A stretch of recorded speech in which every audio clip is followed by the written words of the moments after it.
Hi, I'm Tanis Cornell, the CEO for EWF International, and I'd like to welcome you today to our interview with Patrice Bigiu. Patrice is an executive coach, a ex-celebrity stylist, and really focuses his consulting practice and his coaching practice on helping people understand how their professional image gets created in part by their personal appearance. And he's an expert in that area, so we're going to have a discussion with Patrice today, and I know you will enjoy his insights as we have a conversation today. So welcome, Patrice, and I thank you so much for taking your time to talk with us today. So you are an expert in this area, but help our audience kind of understand your background. You started out being a celebrity stylist, and you have now moved into professional branding and image consultation. So share a little bit of your story with us. All right, well, thank you, Tanis, for having me. Of course, it's always great to spread the message. And yeah, the journey is very easy to not understand because, yeah, it's a little bit from the outside perspective. I came from Paris to Miami at 18 years old. I was managing 3 salons there. And then from it, I understood there was so much more to do. So from that perspective, I hired my PR in Beverly Hills, started building my brand and putting me in front of A-listers and the red carpet and becoming really an authority in beauty and aesthetic and everything. But along the journey, I started having also the leaders of the world that are the CEOs and the CFOs that globally that needed help not just with the idea that, hey, you know what, I look great, but do I say or convey the message I really need to? Because whether you go for an apology for what an employee has done in your company publicly in front of a camera, or you're promoting a new movie, you're not going to say the same thing. Therefore, your appearance is really telling your story. It's telling everything there is to know about you, because obviously we are all made of, we are emotional and reactive beings, and from that first perspective, we judge the book by the cover, even though we think we don't. So it really became very clear when my book came out 2.5 years ago, Mind Your Hair. Mind Your Hair is the psychology behind makeovers. And it's really that thing where I realized that trend on having those TV shows and everything was about, get your hair done, change your clothing, change your teeth, and everything will be great. You change your physical appearance, you change everything. But you don't. You need to work from the core of you in order to really make it to the outer of you. So that's really where the journey was clear. And then women have been my commodity for as long as I can remember. And that's the psychology of women is something that I'm passionate about. And with all that social media craziness, I really understood that there was so much data out there and really so little information that was so insightful and constructive. So from that perspective, I really started embracing this, gathering on my data that I've been doing since I'm a child to really make it now morphing into a branding perspective from aligning personal with professional. Well, and I can really appreciate that. In our EWF peer advisory boards and our emerging leader programs, we talk to the women in our programs about creating a personal brand. And your image or what you look like or how you dress or what your hair looks like is a part of that brand. It's not the totality of that brand, but it does have an impact. And so when you think about the image you want to convey, you have to consider what you look like professionally. Tell us how you work with clients as you're helping them to establish their professional brand. I mean, most people that are going to be listening to this video from EWF, they're in the corporate world. They're women business owners. They're not in Hollywood, so they're not thinking of that physical aspect of themselves in the same way that a celebrity client might. However, that brand that they are creating for themselves, for their companies, their personal image is part of that. So talk about how you work with those kinds of clients. Yes, of course. So it really starts because the misconception also is people are really separating very often the professional with the personal. Mm-hmm. They really have that idea that, okay, I look good. So what happened is society has done this thing where they're embracing, they tell you to embrace yourself. But if you do, you get criticized for it. And if you don't take care of yourself, then no one wants to be around you because suddenly you're not really interesting enough. So what I really do is really bringing it to, first of all, the way you look right now, like literally right now, within a nanosecond, my brain has already registered all the information and gathered them to knowing who you are, really deep down. And that's what we do, because before we talk about the personal, the professional, I go through the core of you. I go for remembering that we are reactive beings, as I was mentioning earlier, and we bring things from the moment we were a child. Whether your cultural background, your religious background, the part of the world you lived in. And all those have created patterns of behaviors that you now really grow with, and it becomes part of your DNA. So even though we say we live in this open society, we really don't. It's actually almost anti-nature. We are reacting to what we see. We're creatures we're visual creatures. We're really people that are reacting to what we see. So that is the first part of the journey, is telling your story the way you look. And that's really the emphasis I put on how that works, and really bringing this now to a line and understanding you don't separate personal from professional. So now we're going to dive well into what is you, who are and what are your emotions, where they come from, your insecurities, your struggles, everything you have, to really align it to becoming branding on a personal and professional together. Well, and we don't want to be shallow, where the personal appearance is really what dominates that conversation. We want to look deeper than that. And for all women in professional business, we want to look deeper into that. However, we also have to be realistic, that people do make this instantaneous assessment of someone based on their look. And I don't think you have to be beautiful. I don't think you have to be a size 2, because everybody can make the best of what they have. It's really more about kind of polish and taking care of yourself and showing that pride in yourself, no matter what your size, your shape, your ethnicity, or whatnot. That's correct. That's exactly what it is. It's the problem is we have also conceived that image is a vanity project. It's really skin deep. And it isn't, because all at the same time we are reacting to it. So it becomes this battle where finally, we're going back into this place of thinking about it, because my clients are, like you say, they all shape and sizes. And it's like, if you have a weight problem, well, the thing is, it's not going to come out today, tomorrow. We need to work with it now. So embrace it. You might as well. This journey is yours for now. And if you want it, if it's something you're struggling with, we'll create a plan for you.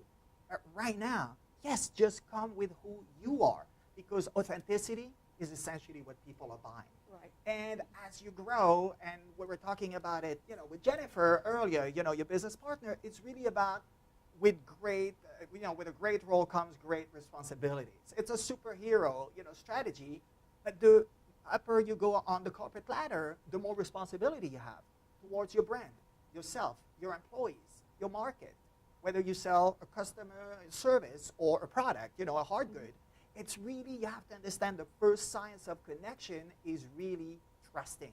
Because from the time we were children, what were we doing? We wanted to be validated. We wanted to be loved. We wanted to be recognized. It's just the same when we're an adult. And that appearance is really the point of connection that starts this journey. And it's not just, go for the kill and go and sell. It's about understanding, okay, what is my appearance is saying about me? When I leave home, in the mirror, can I face this mirror and be in peace with what I look like and what I look at? Because now this is what I'm going to transcend out there.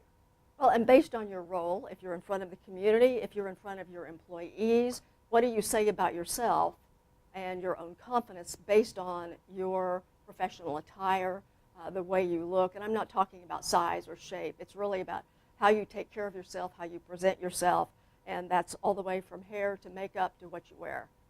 And it's really about, as you say, embracing your authenticity and doing it in a polished way that helps other people have confidence in your ability. And let's face it, when you feel like you look good, that gives you confidence. And so, and one of the things that, your background, you started out as a hairstylist and did that for many years. I haven't met many women who are completely love their hair. There's a few that have fantastic hair out there, but, as you look at me as an example, I'm kind of an embrace the gray kind of gal, which is more of a trend. But what would you say to our female audience about their hair and how that plays into their image? All right, well, that's a thing. So I always look at things from a psychological perspective. And it's just not hair being beauty and pretty. It's the emotion you attach to it. because hair is all about emotion.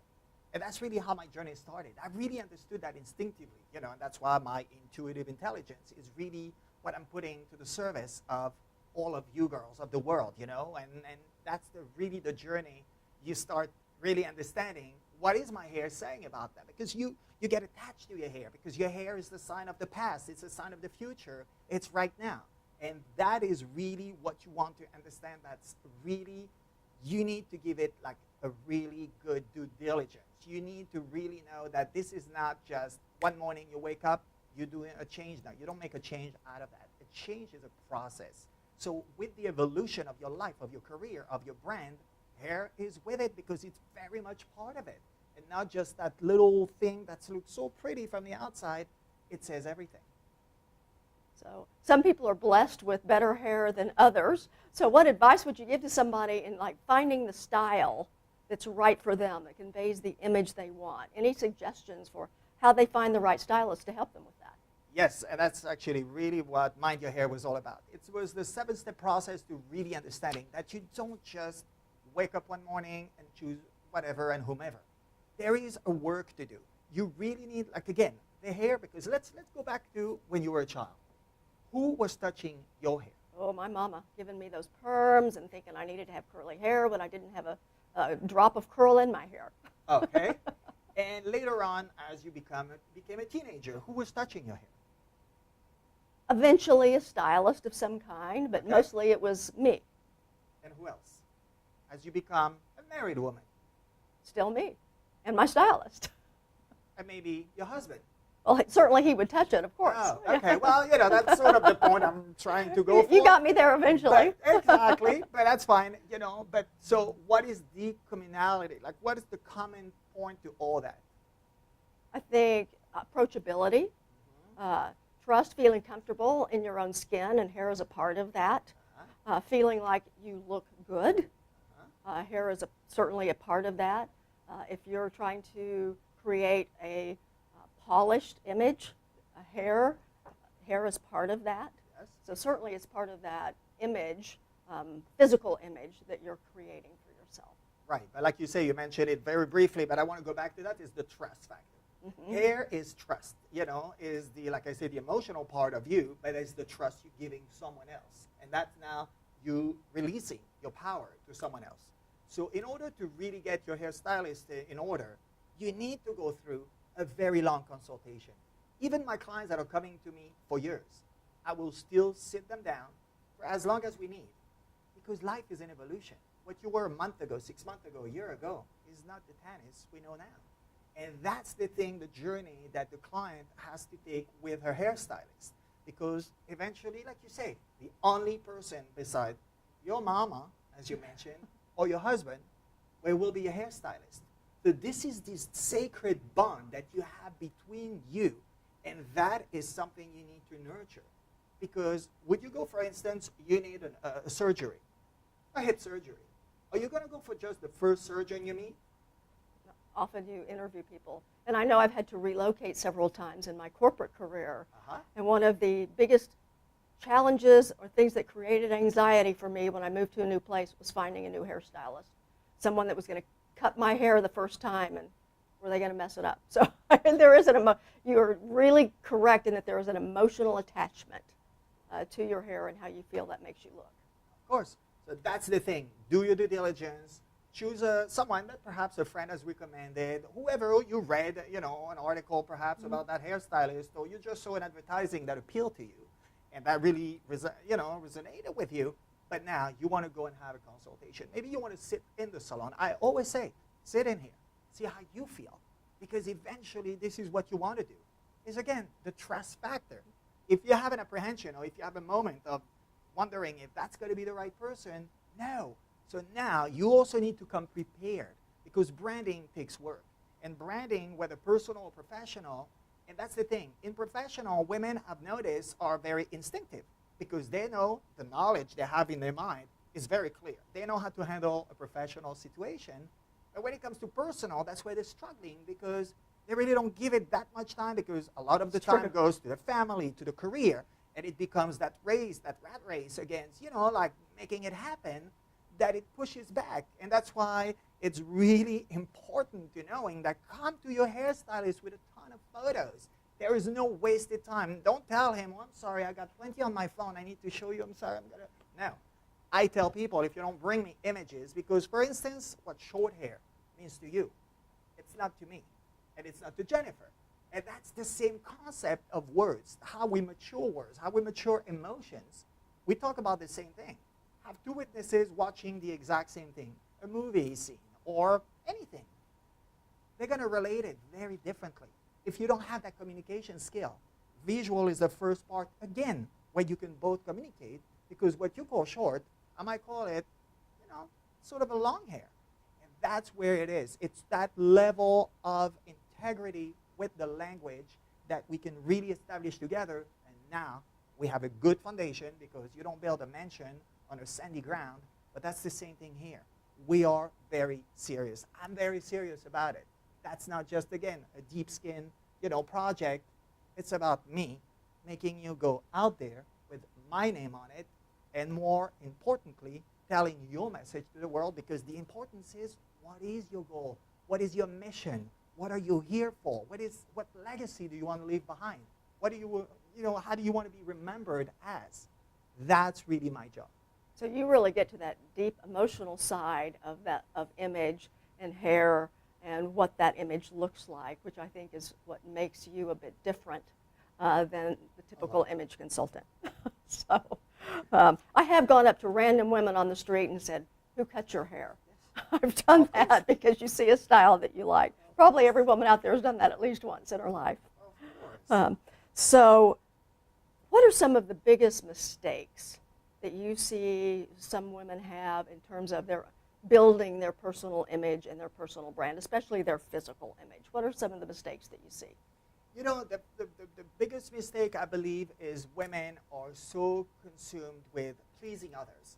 That is really the biggest problem. Fear and that how people are going to look at me. And instead of really saying, all right, let's be present in a moment, because there is a spiritual component to business success, to personal success. You cannot be out there and growing on the ladder of corporate or personal without really doing the internal job.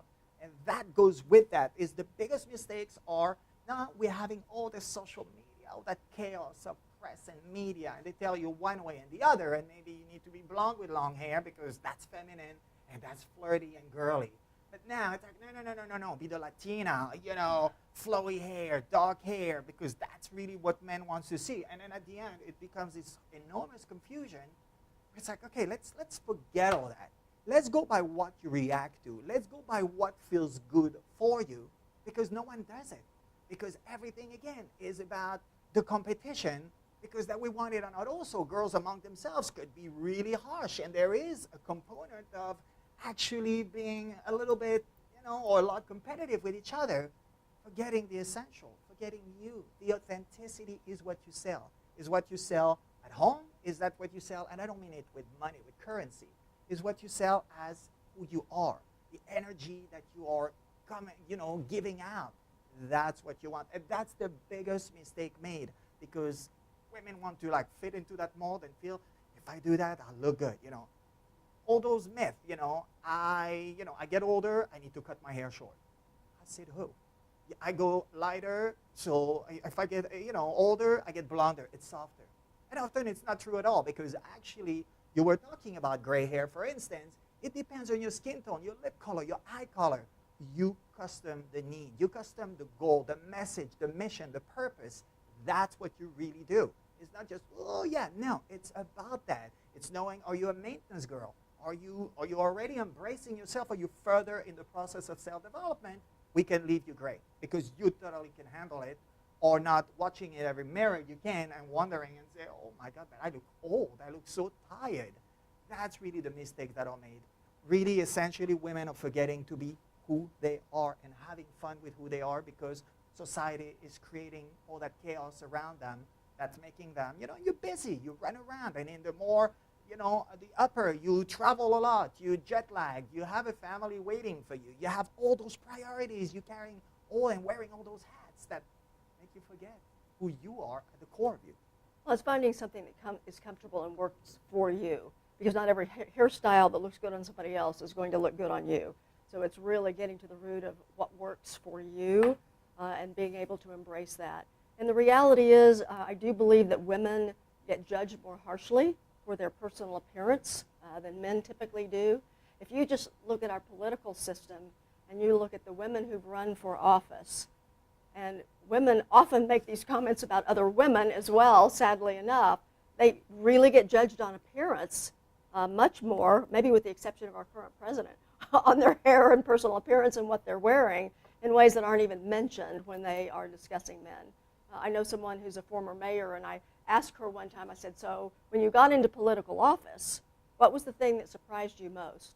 And she said to me how much conversation was about how she looked at a particular event. She said it was shocking to her, you know, how much conversation there was that she didn't think any of her male counterparts had to deal with. So it's finding what feels comfortable for you and embracing it. That's it. It's your intuitive, that's your intuitive intelligence. That's your inner voice. Listen to it. Instinct is so powerful. When you let that instinct talk, you know. For instance, you know, a little more of a fun pop culture fact, but like a bride. You know, when I prepare a bride to get married, that's like the biggest day of her life. We hope it is, you know. That's the thing. Let's create something for you, because, yeah, you're looking at the photo with the princess and the big hair, or, you know, the big updo, and then you're wearing it and you feel like, oh my God, but I feel naked. Where is my hair? I want my hair down. I want my hair to feel my hair, because otherwise all day I'm going to wonder, or maybe a bobby pin is going to fall out of it, or my dress is too tight, or maybe the cleavage is really, you know, too revealing. And that's what it is. It's the same principle as a bride for the day. It's you for your life. And it's really about that. It's about listen to it. Look at pictures. And when you do those pictures and you have that visual, again, we're visual creatures. The more picture you have, I encourage people to do little groups of pictures. And now to start eliminating from 50 to 20, from 20 to 10. Now you're going to realize actually how quickly your mind will go into the blonder side of life, the shorter, whatever it is. You're going to realize that you have it in you, only because now you're having to focus instead of looking out into the world where there's all kind of things and really everything. Now that's where it is. And that inner voice is what you should be listening to. Well, thank you. Any kind of last-minute thoughts, things that you would want the female audience watching our video to know or think about as they think about their personal image and professional brand? It's like, you know what, you girls and ladies of the world, you always had the power. And I was talking about it yesterday in an interview when Cleopatra, from the time being time, she didn't apologize for who she was. It was the jewelries and the gold and the hair, the makeup. And women had power their whole lives. And the entire time, as long as Earth has been Earth, women had the power. And I think at some point it's just forgotten. And their voice got sort of shut by maybe some aggressive, you know, male kind. But at the end, every day, you are important. You have the power. Being a woman is a powerful thing. And I joke We certainly think so. it is, but that's the thing. Women have the power. And that's why, to me, it's almost funny that I'm here, you know, waiting to help women to tell them, no, you're equal to men, because it's always been. It's never changed. That it was presented differently, and all that insecurities and all those questions about, you know, height and weight and age became a problem, when all along you girls had the power, and you have the power. So leave your home, look at the mirror. The mirror is your best friend. Don't look at it and sort of avoid it because it's like, you know, a little too much, a little too this, not enough of that. No, stop it.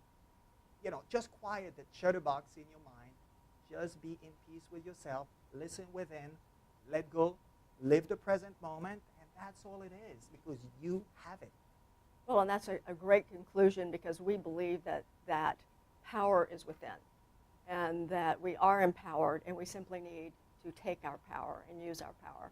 So we thank you for your time today. It's been a fun conversation to have, which is a little bit off of the things that we normally talk about in terms of rising through the corporate ranks or growing your business. But this is an important part of kind of the daily life that we live, and some of the things that we personally deal with, and often what I hear behind closed doors being discussed that we've had a chance to shed a little bit of light on. So thank you. All right. Thank you very much for having me.